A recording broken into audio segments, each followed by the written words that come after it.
There's a voice inside your head. You hear it when you're alone. You hear it when you make a decision, doubt yourself, encourage yourself, or tear yourself down. But here's the question nobody ever really answers. Who is that voice? Is it you? Or is it something else? If it's just you, then why does it sometimes feel like a stranger? Why does it argue? Why does it comfort? Why does it sound so sure when you're unsure? This isn't just a psychological trick, that it's the doorway to one of the deepest mysteries of human consciousness. And the deeper we go, the stranger it gets. Chapter 1. The voice inside your head. Let's start with the obvious. Science calls it the internal monologue, the constant stream of thoughts inside your head that narrates your life. But here's what's strange. Not everyone has it. Studies show that some people have a running verbal voice in their mind, like an inner narrator, while others think in abstract visuals, emotions, or even symbols. That means the inner voice isn't just a brain function, that it's something more personal and more mysterious. Psychologists call it self-talk. But ask yourself this: if you are the one thinking, then who's listening? There's a voice that speaks, and a part of you that listens. That's two roles, two perspectives. Are you one mind pretending to be two, or are you two minds pretending to be one? Chapter 2. When the voice isn't you. Sometimes, the voice in your head says things you don't agree with. It criticizes you, judges you, doubts you. Other times, it feels alien, like it's not even you speaking. People describe their inner voice saying things like, "You're not good enough. You should give up." They're lying to you. Where does that come from? Some psychologists say it's the internalized voice of authority, parents, teachers, society. Others believe it's the subconscious, the hidden part of your mind surfacing without your control. But ancient cultures had a different answer. That voice might not be you at all. It might be something else entirely. A spirit, a guide, an ancestor, a higher self, or your shadow. Chapter 3. The split self. Carl Jung, one of the founding fathers of psychology, spoke of the shadow self. The side of us we hide, not just from others, but from ourselves. And often, it's this part that speaks when you're not looking. He believed the mind isn't one entity, but a collection of parts, and neuroscience supports this. There's the default mode network, which activates when you're doing nothing, daydreaming, reflecting, thinking inward. There's the ego, which constructs your sense of self. There's the observer, the silent watcher behind all thought. But here's the paradox. You are not your thoughts. You are the one hearing the thoughts. So who's talking? Could consciousness be a conversation? Chapter 4. Multiple minds, one body. Some neuroscientists now explore the multiple self theory, the idea that what we call a self is not singular, but a coalition.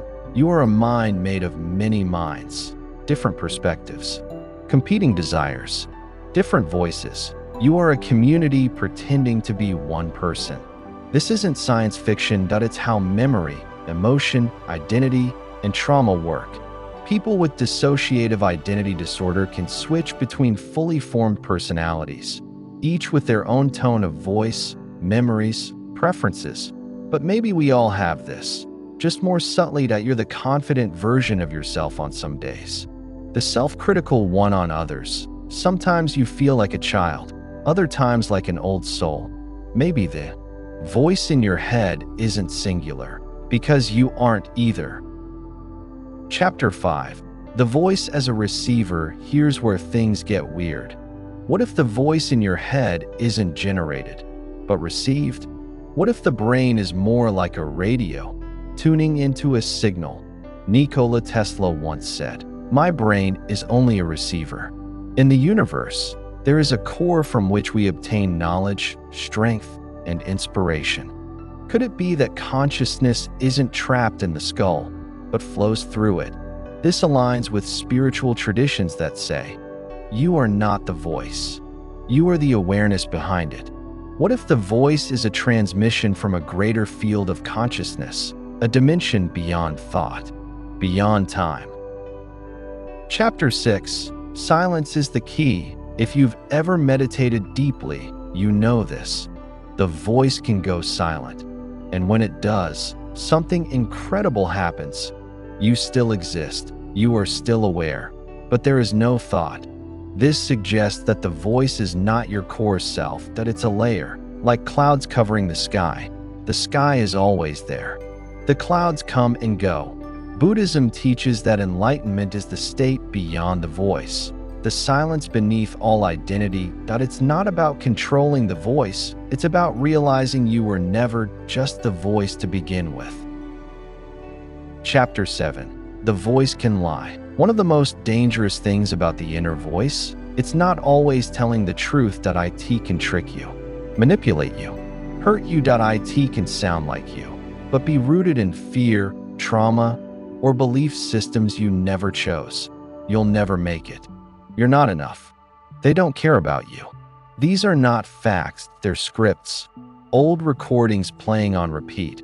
But the more you identify with them, the more you shape your life around lies, learning to question the voice, to challenge it, to say, no, that's not true. That's the first step to awakening. Chapter 8. When the voice changes everything, but here's the beauty. The voice can evolve. You can turn it into your ally, your guide, your motivator. You can make it speak truth. You can make it speak power. How? By becoming aware of it.by journaling.by meditation.by speaking out loud to yourself with intention. Some call it active imagination, others call it inner work, but the result is the same. The voice that once attacked you becomes the voice that defends you. And that's when something magical happens. You start to recognize there's something else behind the voice, something watching, something silent, something infinite. Conclusion. So, who's really talking? So let's return to the question, who are you really talking to in your head? Is it the ego, the inner child, the subconscious, a higher self, an ancient voice from somewhere beyond? Or is it all of them? Maybe the voice is the echo of your entire life, your fears, your hopes, your past, your future. Or maybe, just maybe, it's a portal. A doorway to something we haven't fully understood. The truth is, you don't need to silence the voice. You need to listen to it differently, because once you realize that, you are the awareness behind the voice, everything changes. You're not just thinking, you're witnessing. And that's where power begins. If you've made it this far, comment down below with the word infinite, so I know you're one of the few brave enough to listen beyond the noise. And remember, your voice isn't who you are. You are the one who hears it.